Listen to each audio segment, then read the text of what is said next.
El conflicto de los siglos, capítulo 40. El tiempo de angustia. Y en aquel tiempo se levantará Miguel, el gran príncipe que está por los hijos de tu pueblo, y será tiempo de angustia, cual nunca fue después que hubo gente hasta entonces. Mas en aquel tiempo será libertado tu pueblo, todos los que se hallaren escritos en el libro. Daniel 12:1. Cuando termine el mensaje del tercer ángel, la misericordia divina no intercederá más por los habitantes culpables de la tierra.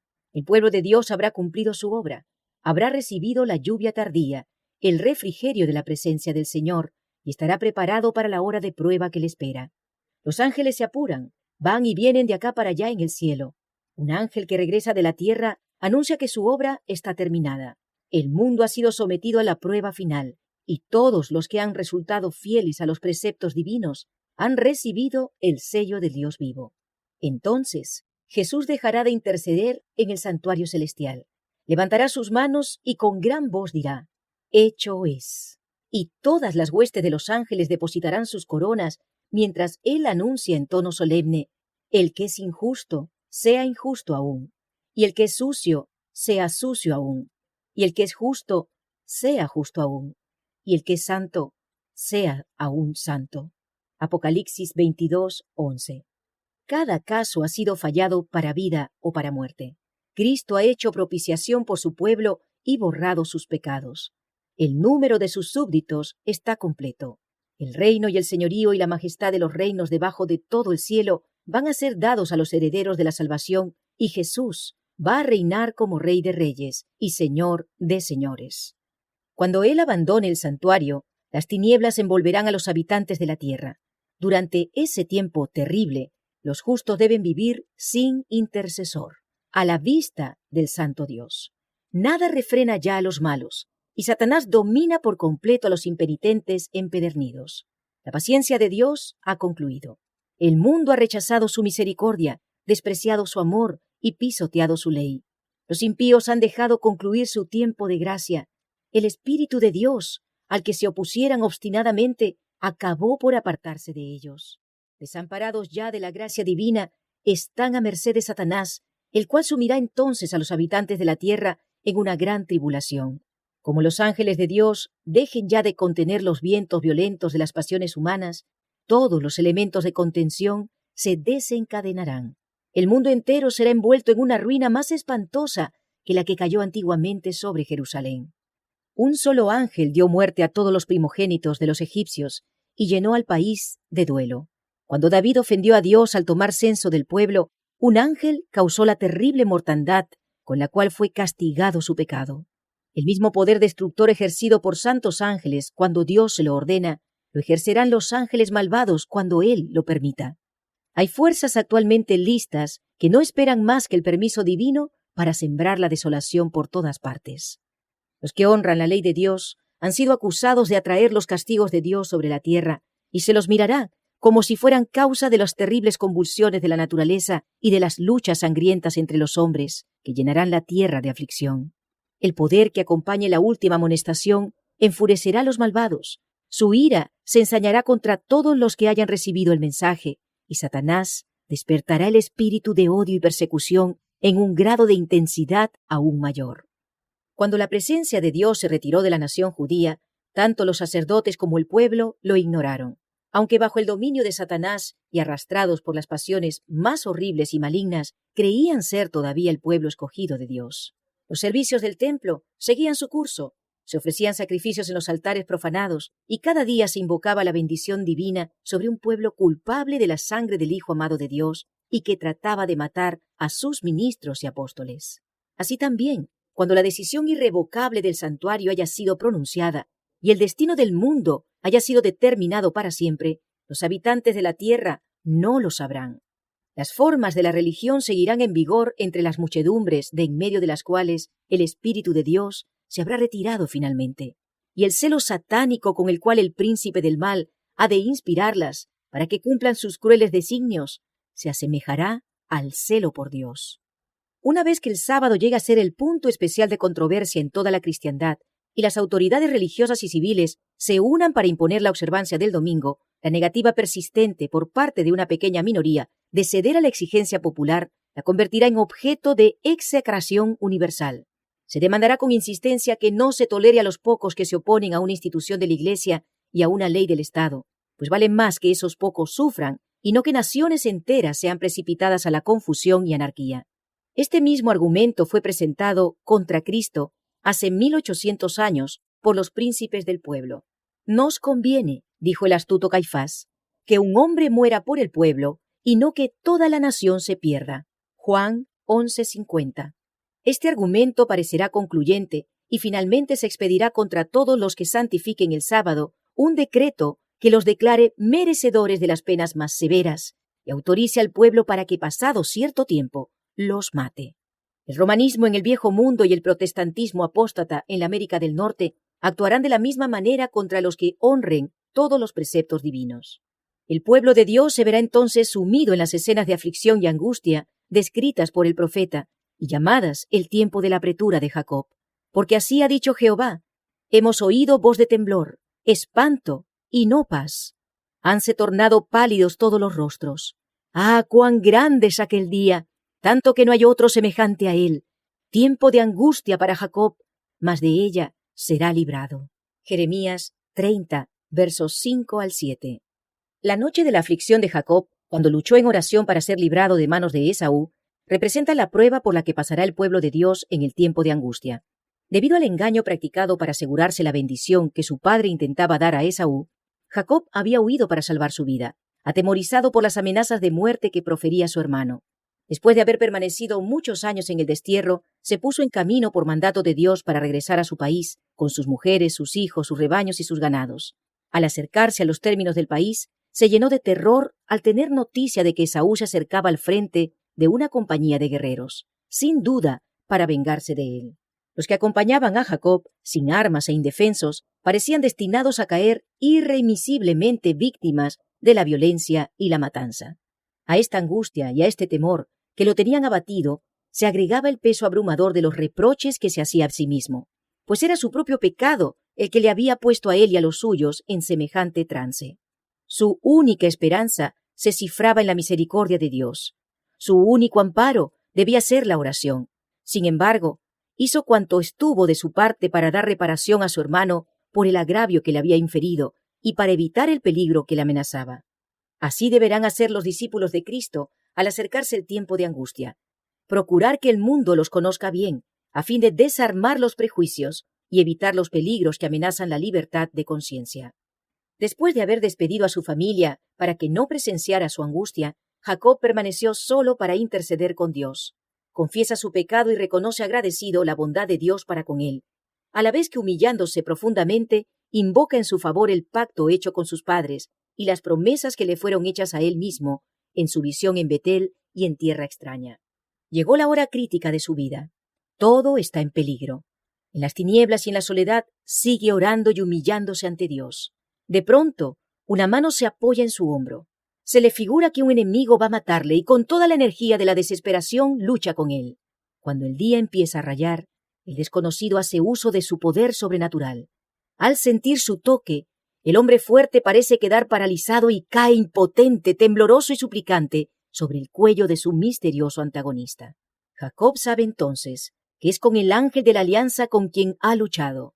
Aunque incapacitado y presa de los más agudos dolores, no ceja en su propósito.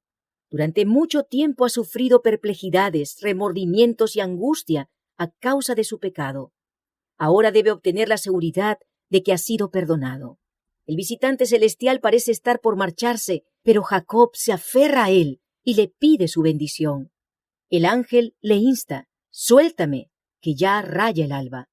Pero el patriarca exclama: «No te soltaré hasta que me hayas bendecido». ¡Qué confianza! ¡Qué firmeza y qué perseverancia las de Jacob! Si estas palabras le hubiesen sido dictadas por el orgullo y la presunción, Jacob hubiera caído muerto. Pero lo que se las inspiraba era más bien la seguridad del que confiesa su flaqueza e indignidad y sin embargo confía en la misericordia de un Dios que cumple su pacto. Luchó con el ángel y prevaleció. Mediante la humillación, el arrepentimiento y la sumisión, aquel mortal pecador y sujeto al error prevaleció sobre la majestad del cielo. Se aferró tembloroso a las promesas de Dios. y el amor infinito no pudo rechazar la súplica del pecador.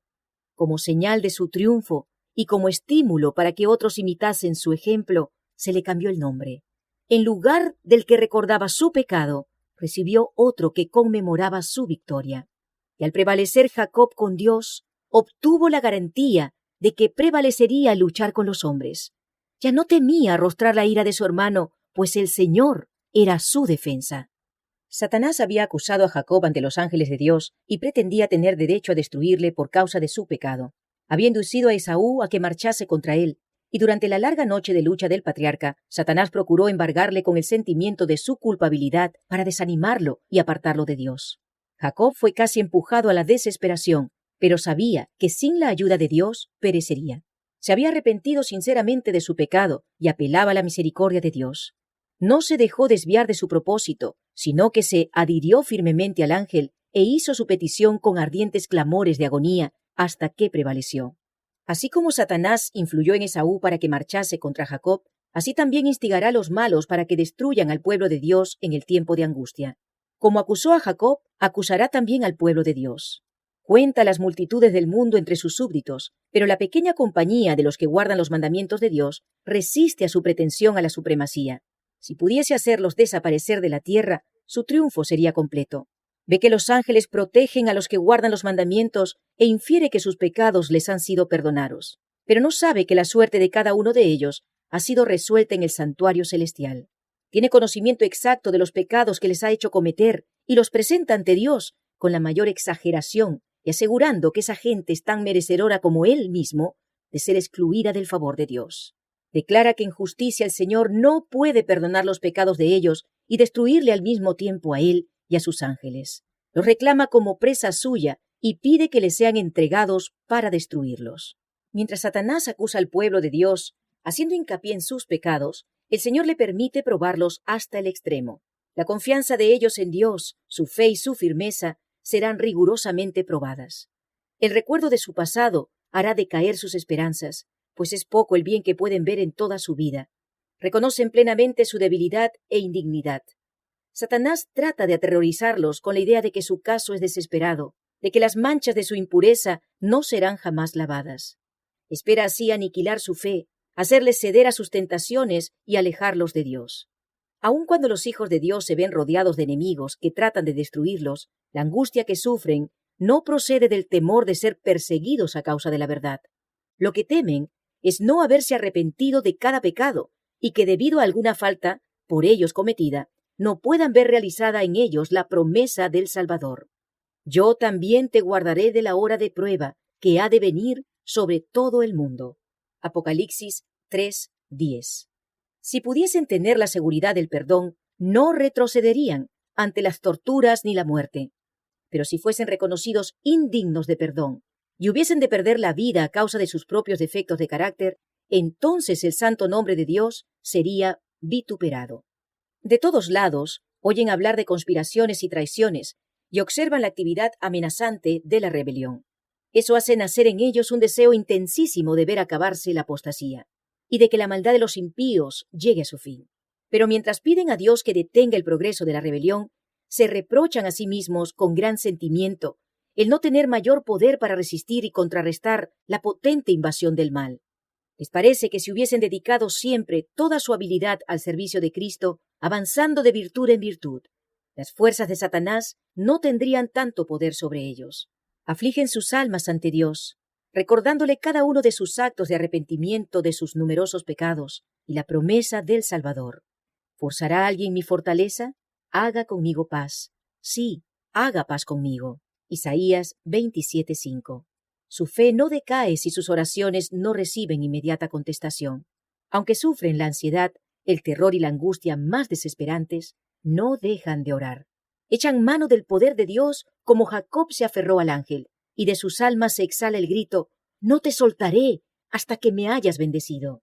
Si Jacob no se hubiese arrepentido previamente del pecado que cometió, al adueñarse fraudulentamente del derecho de primogenitura, Dios no habría escuchado su oración, ni le hubiese salvado la vida misericordiosamente. Así, en el tiempo de angustia, si el pueblo de Dios conservase pecados aún inconfesos, cuando lo atormenten el temor y la angustia, sería aniquilado. La desesperación acabaría con su fe y no podría tener confianza para rogar a Dios que le librase. Pero por muy profundo que sea el sentimiento que tiene de su indignidad, no tiene culpas escondidas que revelar. Sus pecados han sido examinados y borrados en el juicio, y no puede recordarlos. Satanás induce a muchos a creer que Dios no se fija en la infidelidad de ellos respecto a los asuntos menudos de la vida. Pero en su actitud con Jacob, el Señor demuestra que en manera alguna sancionará ni tolerará el mal. Todos los que tratan de excusar u ocultar sus pecados, dejándolos sin confesar y sin haber sido perdonados en los registros del cielo, serán vencidos por Satanás. Cuanto más exaltada sea su profesión y honroso el puesto que desempeñen, tanto más graves aparecen sus faltas a la vista de Dios, y tanto más seguro es el triunfo de su gran adversario. Los que tardan en prepararse para el día del Señor no podrán hacerlo en el tiempo de la angustia ni en ningún momento subsiguiente. El caso de los tales es desesperado. Los cristianos profesos que llegarán sin preparación al último y terrible conflicto confesarán sus pecados con palabras de angustia consumidora, mientras los impíos se reirán de esa angustia. Esas confesiones son del mismo carácter que las de Esaú o de Judas. Los que las hacen lamentan los resultados de la transgresión, pero no su culpa misma. No sienten verdadera contrición ni horror al mal. Reconocen sus pecados por temor al castigo, pero lo mismo que Faraón volverían a maldecir al cielo si se suspendiesen los juicios de Dios. La historia de Jacob nos da además la seguridad de que Dios no rechazará a los que han sido engañados, tentados y arrastrados al pecado, pero que hayan vuelto a Él con verdadero arrepentimiento. Mientras Satanás trata de acabar con esta clase de personas, Dios enviará sus ángeles para consolarlas y protegerlas en el tiempo de peligro. Los asaltos de Satanás son feroces y resueltos, sus engaños terribles, pero el ojo de Dios descansa sobre su pueblo y su oído escucha su súplica. Su aflicción es grande, las llamas del horno parecen estar a punto de consumirlos, pero el refinador los sacará como oro purificado por el fuego. El amor de Dios para con sus hijos durante el período de su prueba más dura es tan grande y tan tierno como en los días de su mayor prosperidad. Pero necesitan pasar por el horno de fuego. Debe consumirse su mundanalidad para que la imagen de Cristo se refleje perfectamente. Los tiempos de apuro y angustia que nos esperan requieren una fe capaz de soportar el cansancio, la demora y el hambre, una fe que no desmaye a pesar de las pruebas más duras. El tiempo de gracia les es concedido a todos, a fin de que se preparen para aquel momento. Jacob prevaleció porque fue perseverante y resuelto. Su victoria es prueba evidente del poder de la oración importuna. Todos los que se aferren a las promesas de Dios como lo hizo él, y que sean tan sinceros como él lo fue, tendrán tan buen éxito como él. Los que no están dispuestos a negarse a sí mismos, a luchar desesperadamente ante Dios y a orar mucho y con empeño para obtener su bendición, no lo conseguirán. Cuán pocos cristianos saben lo que es luchar con Dios. Cuán pocos son los que jamás suspiraron por Dios con ardor hasta tener como intención todas las facultades del alma. Cuando olas de indecible desesperación envuelven al suplicante, cuán raro es verle atenerse con fe inquebrantable a las promesas de Dios. Los que solo ejercitan poca fe están en mayor peligro de caer bajo el dominio de los engaños satánicos y del decreto que violentará las conciencias. Y aun en caso de soportar la prueba, en el tiempo de angustia se verán sumidos en mayor aflicción, porque no se habrán acostumbrado a confiar en Dios. Las lecciones de fe que hayan descuidado tendrán que aprenderlas bajo el terrible peso del desaliento. Deberíamos aprender ahora a conocer a Dios, poniendo a prueba sus promesas. Los ángeles toman nota de cada oración ferviente y sincera. Sería mejor sacrificar nuestros propios gustos antes que descuidar la comunión con Dios. La mayor pobreza y la más absoluta abnegación con la aprobación divina valen más que las riquezas, los honores, las comodidades y amistades sin ella. Debemos darnos tiempo para orar. Si nos dejamos absorber por los intereses mundanos, el Señor puede darnos ese tiempo que necesitamos, quitándonos nuestros ídolos, ya sean estos oro, casas o tierras feraces. La juventud no se dejaría seducir por el pecado si se negase a entrar en otro camino que aquel sobre el cual pudiera pedir la bendición de Dios. Si los que proclaman la última solemne amonestación al mundo rogasen por la bendición de Dios, no con frialdad e indolencia, sino con fervor y fe como lo hizo Jacob, encontrarían muchas ocasiones en que podrían decir: vi a Dios cara a cara, y fue librada mi alma. Serían considerados como príncipes en el cielo, con poder para prevalecer con Dios y los hombres. El tiempo de angustia, cual nunca fue después que hubo gente, se iniciará pronto. Y para entonces necesitaremos tener una experiencia que hoy por hoy no poseemos, y que muchos no pueden lograr debido a su indolencia. Sucede muchas veces que los peligros que se esperan no resultan tan grandes como uno se los había imaginado. Pero este no es el caso respecto de la crisis que nos espera. La imaginación más fecunda no alcanza a darse cuenta de la magnitud de tan dolorosa prueba.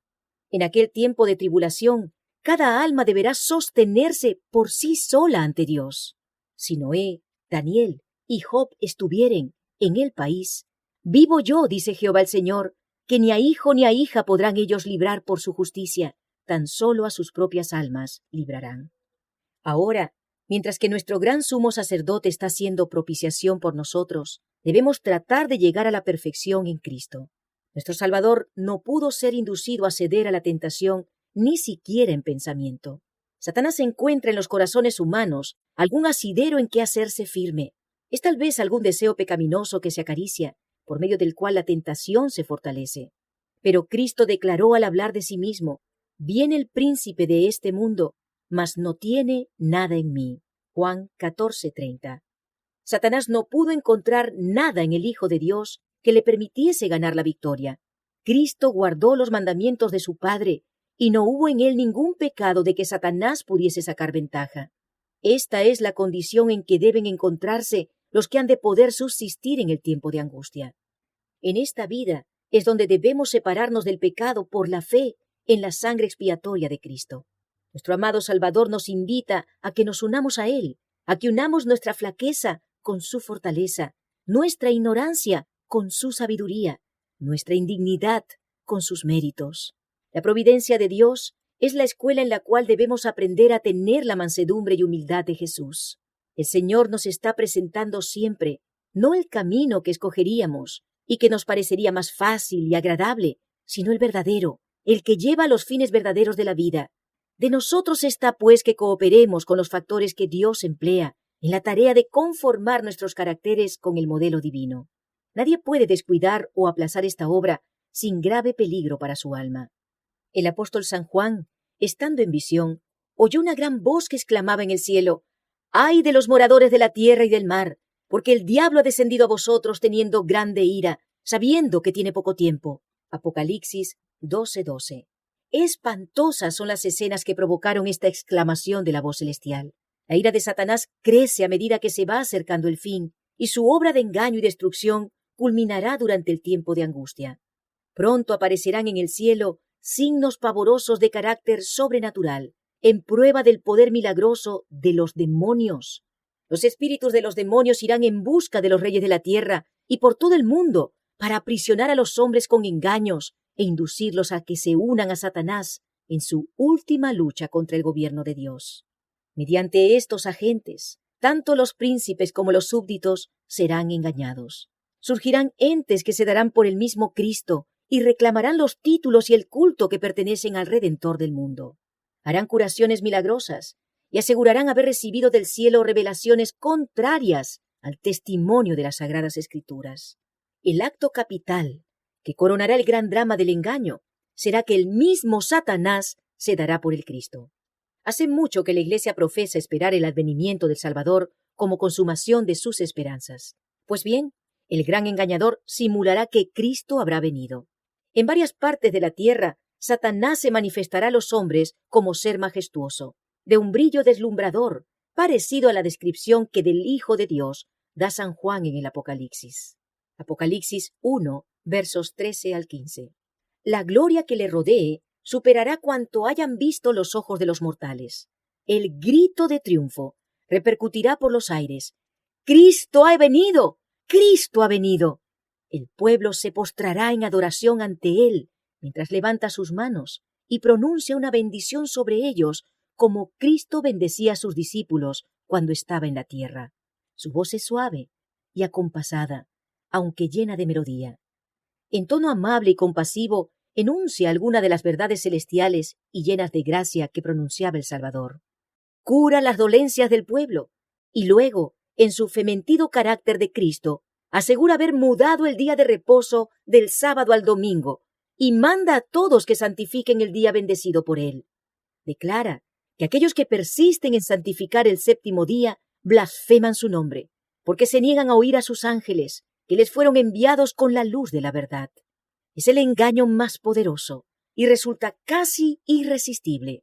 Como los samaritanos fueron engañados por Simón el mago, así también las multitudes, desde los más pequeños hasta los mayores, creen ese sortilegio y dicen: «Este es el poder de Dios llamado grande». Hechos 8:10. Pero el pueblo de Dios no se extraviará. Las enseñanzas del falso Cristo no están de acuerdo con las Sagradas Escrituras. Su bendición va dirigida a los que adoran la bestia y su imagen, precisamente aquellos sobre quienes dice la Biblia que la ira de Dios será derramada sin mezcla. Además, no se le permitirá a Satanás contrahacer la manera en que vendrá Jesús. El Salvador previno a su pueblo contra este engaño y predijo claramente cómo será su segundo advenimiento, porque se levantarán falsos cristos y falsos profetas, y darán señales grandes y prodigios, de tal manera que engañarán, si es posible, aún a los escogidos. Así que si os dijeren: «He aquí en el desierto está», no salgáis. «He aquí en las cámaras», no creáis. Porque como el relámpago que sale del oriente y se muestra hasta el occidente, así será también la venida del Hijo del Hombre. Mateo 24, 24 al 27 y 31. No se puede remedar semejante aparición. Todos la conocerán y el mundo entero la presenciará. Solo los que hayan estudiado diligentemente las Escrituras y hayan recibido el amor de la verdad en sus corazones serán protegidos de los poderosos engaños que cautivarán al mundo. Merced al testimonio bíblico, descubrirán al engañador bajo su disfraz. El tiempo de prueba llegará para todos. Por medio de la criba de la tentación se reconocerá a los verdaderos cristianos. ¿Se sienten los hijos de Dios actualmente bastante firmes en la palabra divina para no ceder al testimonio de sus sentidos? ¿Se atendrán ellos en semejante crisis a la Biblia y a la Biblia sola? Si ello les resulta posible, Satanás les impedirá que logren la preparación necesaria para estar firmes en aquel día. Dispondrá las cosas de modo que el camino les esté obstruido, los aturdirá con bienes terrenales, les hará llevar una carga pesada y abrumadora para que sus corazones se sientan recargados con los cuidados de esta vida y que el día de la prueba los sorprenda como ladrón. Cuando el decreto promulgado por los diversos príncipes y dignatarios de la cristiandad contra los que observan los mandamientos suspenda la protección y las garantías del gobierno y los abandone a los que tratan de aniquilarlos, el pueblo de Dios huirá de las ciudades y de los pueblos y se unirá en grupos para vivir en los lugares más desiertos y solitarios.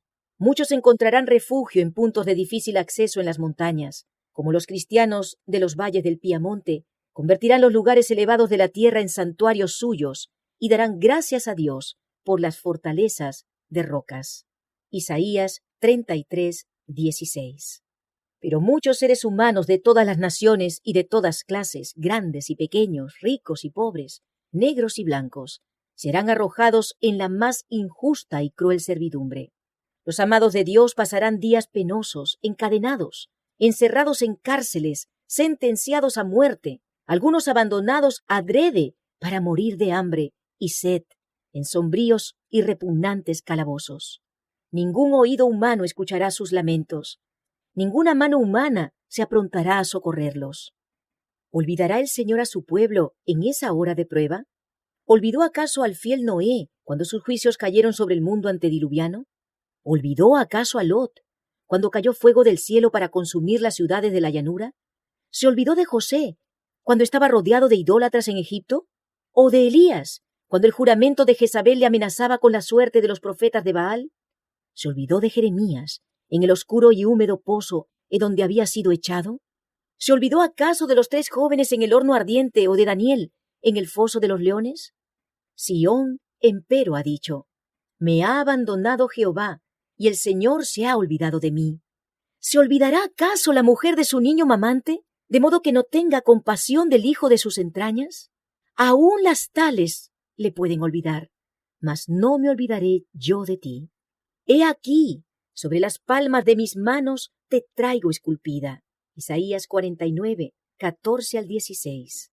El Señor de los ejércitos ha dicho: aquel que os toca a vosotros, le toca a él en la niña de su ojo. Zacarías 2, 8. Aunque los enemigos los arrojen a la cárcel, las paredes de los calabozos no pueden interceptar la comunicación entre sus almas y Cristo. Aquel que conoce todas sus debilidades, que ve todas sus pruebas, está por encima de todos los poderes de la tierra, y acudirán ángeles a sus celdas solitarias, trayéndoles luz y paz del cielo. La prisión se volverá palacio, pues allí moran los que tienen mucha fe, y los lóbregos muros serán alumbrados con luz celestial, como cuando Pablo y Silas oraron y alabaron a Dios a medianoche en el calabozo de Filipos. Los juicios de Dios caerán sobre los que traten de oprimir y aniquilar a su pueblo. Su paciencia para con los impíos da a éstos alas en sus transgresiones, pero su castigo no será menos seguro ni terrible por mucho que haya tardado en venir. Jehová se levantará como en el monte Perasim, y se indignará como en el valle de Gabaón, para hacer su obra extraña, y para ejecutar su acto extraño. Isaías 28, 21. Para nuestro Dios misericordioso, la tarea de castigar resulta extraña. Vivo yo, dice el Señor Jehová, que no quiero la muerte del impío. Ezequiel 33, 11. El Señor es compasivo y clemente, lento en iras y grande en misericordia y en fidelidad, que perdona la iniquidad, la transgresión y el pecado. Sin embargo, visita la iniquidad de los padres sobre los hijos, y sobre los hijos de los hijos, hasta la tercera y hasta la cuarta generación. Jehová es lento en iras y grande en poder, y de ningún modo tendrá por inocente al rebelde. Éxodo 34, 6 y 7. Y Nahum 1, 3. Él vindicará con terribles manifestaciones la dignidad de su ley pisoteada. Puede juzgarse de cuán severa ha de ser la retribución que espera a los culpables por la repugnancia que tiene el Señor para hacer justicia. La nación a la que soporta desde hace tanto tiempo y a la que no destruirá hasta que no haya llenado la medida de sus iniquidades, según el cálculo de Dios, beberá finalmente de la copa de su ira sin mezcla de misericordia. Cuando Cristo deje de interceder en el santuario, se derramará sin mezcla la ira de Dios, de la que son amenazados los que adoran a la bestia y a su imagen y reciben su marca. Apocalipsis 14, 9 y 10. Las plagas que cayeron sobre Egipto cuando Dios estaba por libertar a Israel fueron de índole análoga a los juicios más terribles y extensos que caerán sobre el mundo inmediatamente antes de la liberación final del pueblo de Dios. En el Apocalipsis se lee lo siguiente con referencia a esas mismas plagas tan temibles. Vino una plaga mala y dañosa sobre los hombres que tenían la señal de la bestia y sobre los que adoraban su imagen. El mar se convirtió en sangre como de un muerto, y toda alma viviente fue muerta en el mar. También los ríos y las fuentes de las aguas se convirtieron en sangre. Por terribles que sean estos castigos, la justicia de Dios está plenamente vindicada. El ángel de Dios declara: justo eres tú, oh Señor, porque has juzgado estas cosas, porque ellos derramaron la sangre de los santos y de los profetas, también tú les has dado a beber sangre, pues lo merecen. Apocalipsis 16, 2 al 6. Al condenar a muerte al pueblo de Dios, los que lo hicieron son tan culpables de su sangre como si la hubiesen derramado con sus propias manos. Del mismo modo, Cristo declaró que los judíos de su tiempo eran culpables de toda la sangre de los santos varones que había sido derramada desde los días de Abel, pues estaban animados del mismo espíritu y estaban tratando de hacer lo mismo que los asesinos de los profetas. En la plaga que sigue, se le da poder al sol para quemar a los hombres con fuego. Y los hombres se quemaron con el grande calor. Apocalipsis 14, versos 8 y 9. Los profetas describen cómo sigue el estado de la tierra en tan terrible tiempo. El campo fue destruido, enlutóse la tierra, porque se perdió la mies del campo. Secáronse todos los árboles del campo, por lo cual se secó el gozo de los hijos de los hombres. El grano se pudrió debajo de sus terrones, los bastimentos fueron asolados. Cuánto gimieron las bestias, cuán turbados anduvieron los hatos de los bueyes, porque no tuvieron pastos. Se secaron los arroyos de las aguas, y fuego consumió las praderías del desierto. Joel, capítulo 1, versos 10 al 12, 17 y 18 y 20. Y los cantores del templo aullarán en aquel día, dice el Señor Jehová. Muchos serán los cuerpos muertos, en todo lugar echados serán en silencio. Amós, capítulo 8, verso 3. Estas plagas no serán universales, pues de lo contrario los habitantes de la tierra serían enteramente destruidos. Sin embargo, serán los azotes más terribles que hayan sufrido jamás los hombres. Todos los juicios que cayeron sobre los hombres antes del fin del tiempo de gracia fueron mitigados con misericordia. La sangre propiciatoria de Cristo impidió que el pecador recibiese el pleno castigo de su culpa, pero en el juicio final, la ira de Dios se derramará sin mezcla de misericordia. En aquel día, multitudes enteras invocarán la protección de la misericordia divina que por tanto tiempo despreciaran. He aquí vienen días, dice el Señor Jehová, en los cuales enviaré hambre a la tierra, no hambre de pan, ni sed de agua, sino de oír palabra de Jehová. E irán errantes de mar a mar, desde el norte hasta el oriente discurrirán buscando palabra de Jehová, y no la hallarán. Amós capítulo 8, versos 11 y 12. El pueblo de Dios no quedará libre de padecimientos, pero aunque perseguido y acongojado, y aunque sufra privaciones y falta de alimento, no será abandonado para perecer. El Dios que cuidó de Elías no abandonará a ninguno de sus abnegados hijos. El que cuenta los cabellos de sus cabezas, cuidará de ellos y los atenderá en tiempos de hambruna. Mientras los malvados estén muriéndose de hambre y pestilencia, los ángeles protegerán a los justos y suplirán sus necesidades. Escrito está, del que camina en justicia, que se le dará pan y sus aguas serán ciertas. Cuando los pobres y los menesterosos buscan agua y no la hay, y la lengua se les seca de sed, yo, Jehová, les escucharé. Yo, el Dios de Israel, no los abandonaré. Isaías 33, 16 y 41, 17. Mas aunque la higuera no floreciere, y no hubiere fruto en la vid, aunque faltare el producto del olivo, y los campos nada dieren de comer, aunque las ovejas fueren destruidas del aprisco, y no hubiere vacas en los pesebres. Sin embargo, los que teman a Jehová se regocijarán en él, y se alegrarán en el Dios de su salvación. Habacuc, capítulo 3, versos 17 y 18. Jehová es tu guardador. Jehová es tu sombra a tu mano derecha. El sol no te fatigará de día, ni la luna de noche. Jehová te guardará de todo mal. Él guardará tu alma, y él te librará del lazo del cazador, de la peste destruidora. Con sus plumas te cubrirá, y debajo de sus alas estarás seguro. Escudo y adarga es su verdad. No tendrás temor de espanto nocturno, ni de saeta que vuele de día, ni de pestilencia que ande en oscuridad, ni de mortandad que en medio del día destruya. Caerán a tu lado 1000, y 10.000 a tu diestra, mas a ti no llegará. Ciertamente con tus ojos mirarás, y verás la recompensa de los impíos, porque tú has puesto a Jehová, que es mi esperanza, al Altísimo por tu habitación.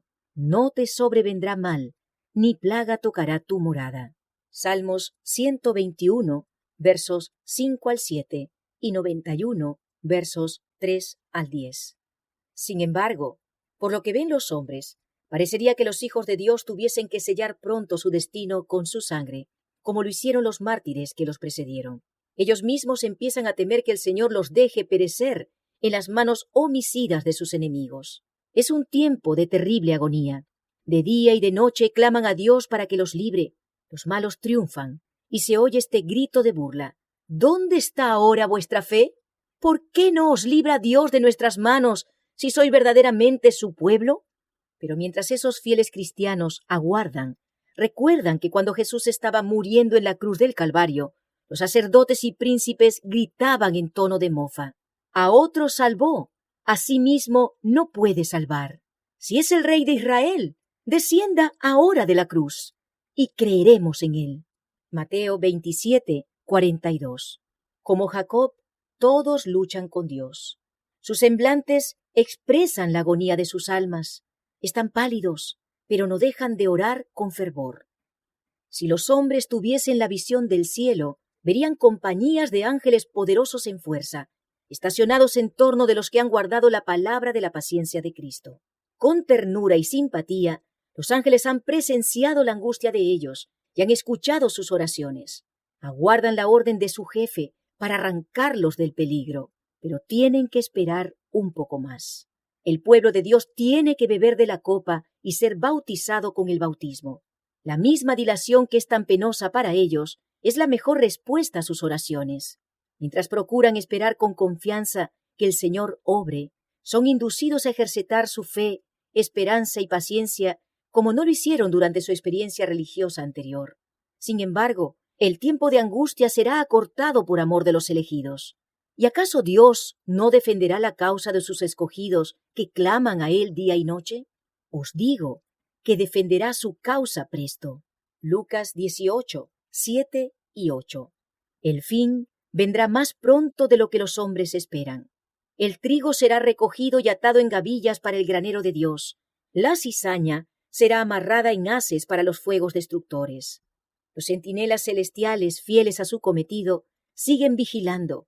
Por más que un decreto general haya fijado el tiempo en que los observadores de los mandamientos puedan ser muertos, sus enemigos, en algunos casos, se anticiparán al decreto y tratarán de quitarles la vida antes del tiempo fijado. Pero nadie puede atravesar el cordón de los poderosos guardianes colocados en torno de cada fiel. Algunos son atacados al huir de las ciudades y villas, pero las espadas levantadas contra ellos se quiebran y caen como si fueran de paja. Otros son defendidos por ángeles en forma de guerreros. En todos los tiempos, Dios se valió de santos ángeles para socorrer y librar a su pueblo. Los seres celestiales tomaron parte activa en los asuntos de los hombres. Aparecieron con vestiduras que relucían como el rayo. Vinieron como hombres en traje de caminantes. Hubo casos en que aparecieron ángeles en forma humana a los siervos de Dios. Descansaron bajo los robles al mediodía como si hubiesen estado cansados. Aceptaron la hospitalidad en hogares humanos. Sirvieron de guías a viajeros extraviados. Con sus propias manos encendieron los fuegos del altar. Abrieron las puertas de las cárceles y libertaron a los siervos del Señor. Vestidos de la armadura celestial, vinieron para quitar la piedra del sepulcro del Salvador. A menudo suele haber ángeles en forma humana en las asambleas de los justos, y visitan también la de los impíos, como lo hicieron en Sodoma para tomar nota de sus actos y para determinar si excedieron los límites de la paciencia de Dios. El Señor se complace en la misericordia, así que por causa de los pocos que le sirven verdaderamente, mitiga las calamidades y prolonga el estado de tranquilidad de las multitudes. Los que pecan contra Dios no se dan cuenta de que deben la vida a los pocos fieles a quienes les gusta ridiculizar y oprimir.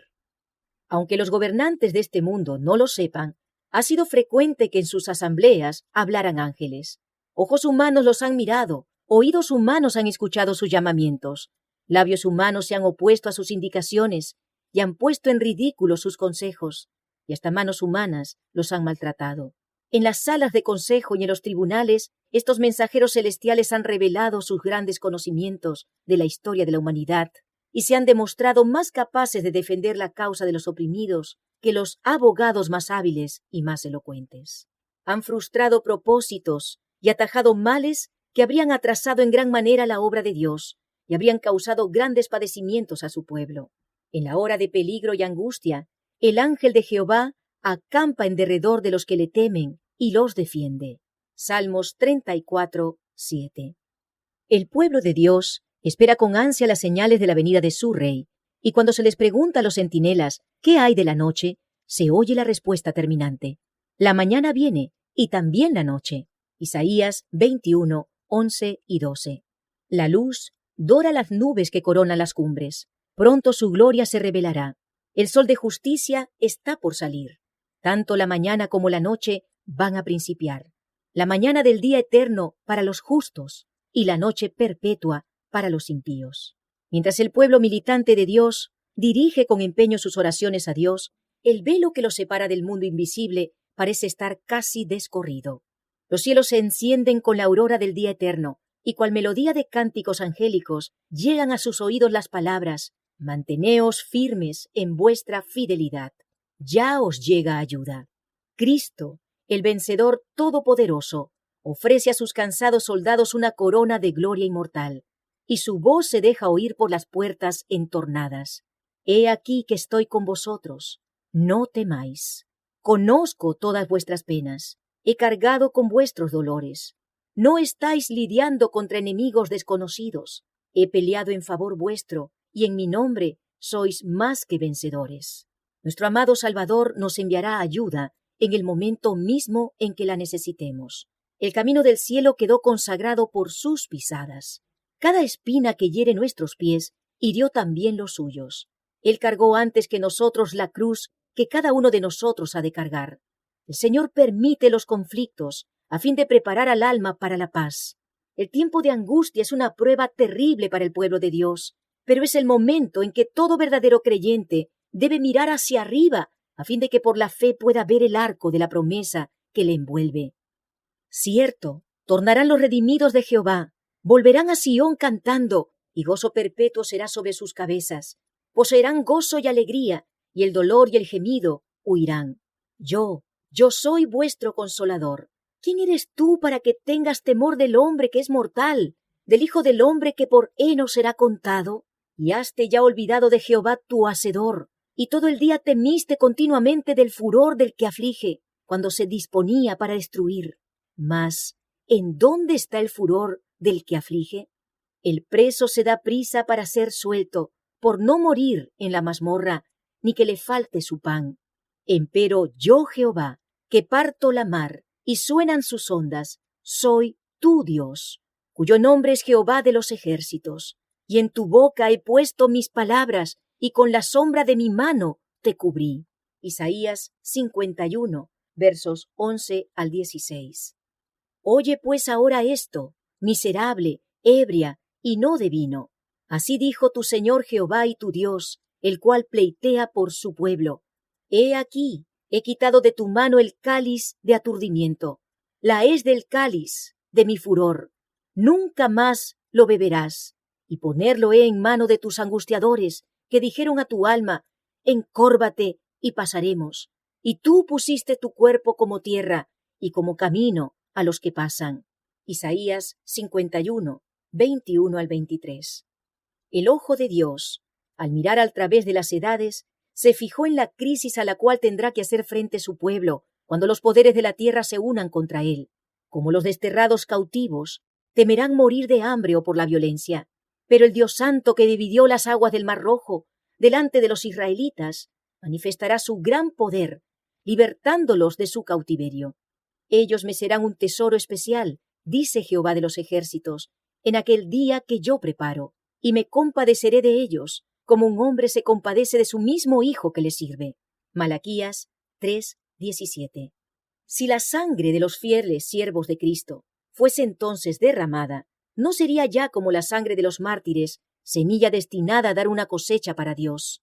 Su fidelidad no sería ya un testimonio para convencer a otros de la verdad, pues los corazones endurecidos han rechazado los llamamientos de la misericordia hasta que éstos ya no se dejan oír.